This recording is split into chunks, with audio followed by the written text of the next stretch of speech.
Gautam neuro care brain stroke migraine fits brain and spine surgeries కి best neurosurgeon. ప్రపంచంలోని ఎత్తైన పర్వతాలు ఎక్కడమే ఆ యువకుడి లక్ష్యం.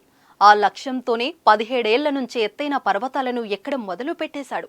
ఇప్పటికే 5 ఎత్తైన శిఖరాలను అధిరోహించి తెలంగాణకు పేరు ప్రతిష్టలు తీసుకొచ్చాడు. ప్రపంచంలోనే అత్యంత ఎత్తైన పర్వతం ఎవరెస్ట్ శిఖరాన్ని విజయవంతంగా అధిరోహించి మూవెన్నెల జాతీయ జెండాను ఎగురవేసి తెలంగాణ ఖ్యాతిని దశ దిశలా చాటాడు. మిగిలిన శిఖరాలను కూడా అధిరోహించేందుకు కూడా అతడి అడుగులు పడుతున్నాయి.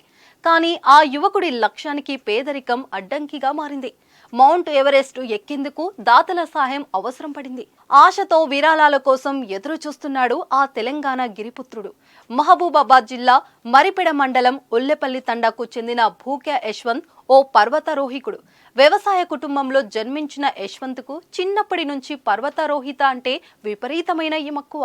వ్యవసాయ కుటుంబంలో జన్మించిన యశ్వంత్కు చిన్నప్పటి నుంచి పర్వతారోహణ అంటే విపరీతమైన మక్కువ. కనిపించిన కొండలు గుట్టలు ఎక్కేవాడు. ఆ ఇష్టంతోనే సిక్కింలోని Indian Himalaya centre for adventure and eco టూరిజంలో శిక్షణ తీసుకున్నాడు.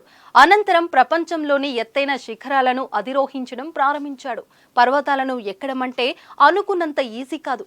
ఎంతో శ్రమ, పట్టుదల, కష్టముంటేనే ప్రాణాలు సైతం పనంగా పెట్టి అడుగు ముందుకేయాలి. అలాంటి రిస్క్ మధ్యనే ప్రశాంత్ ఇప్పటి వరకు ఎన్నో ఎత్తైన శిఖరాలను అధిరోహించాడు. సౌత్ ఆఫ్రికాలోని మౌంట్ కిలోమంజారో, రష్యాలోని మౌంట్ ఎలబ్రస్, హిమాచల్ ప్రదేశ్లోని mount Yunam, mount Everest base camp, Jammu కాశ్మీర్లోని ఎత్తైన పర్వతాలను భూక్యా యశ్వంత్ అధిరోహించి తెలంగాణకు పేరు ప్రతిష్టలు తీసుకొచ్చాడు. ఇప్పుడు ప్రశాంత్ కన్ను మౌంట్ ఎవరెస్ట్ పై పడింది. అయితే ఇది చాలా ఖర్చుతో కూడిన సాహసయాత్ర. దీనికి చాలా డబ్బులు అవసరం. కొండంత లక్ష్యమున్న ఆ గిరిజన బిడ్డకు మౌంట్ ఎవరెస్ట్ ఎక్కేందుకు మాత్రం డబ్బులు మాత్రం లేవు. దీంతో యశ్వంత్ విరాళాల కోసం ఎదురుచూపులు చూస్తున్నాడు. వచ్చే ఏప్రిల్లో ప్రపంచంలోనే ఎత్తైన మౌంట్ ఎవరెస్ట్ శిఖరాన్ని ఎక్కేందుకు అనుమతి ఫీజు, ఆక్సిజన్ పరికరాలు, ప్రత్యేక దుస్తులు, ఇతరత్ర సామాగ్రికి సుమారు 40 లక్షలు అవసరమవుతాయి.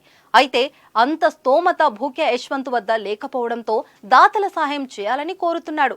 ఇప్పటిదాకా 15 లక్షల విరాళాల రూపంలో లభించాయని, మిగిలిన మొత్తం ప్రభుత్వం లేదా దాతలెవరైనా అందిస్తే ఎవరెస్ట్ను అధిరోహించి రాష్ట్రానికి కీర్తి ప్రతిష్టలు తీసుకొస్తానని యశ్వంత్ హామీ ఇస్తున్నాడు. యశ్వంత్కు విరాళాలు లభించి విజయవంతంగా మౌంట్ ఎవరెస్ట్ను కూడా అధిరోహించి మరో మైలురాయిని సాధించాలని కోరుకుందాం.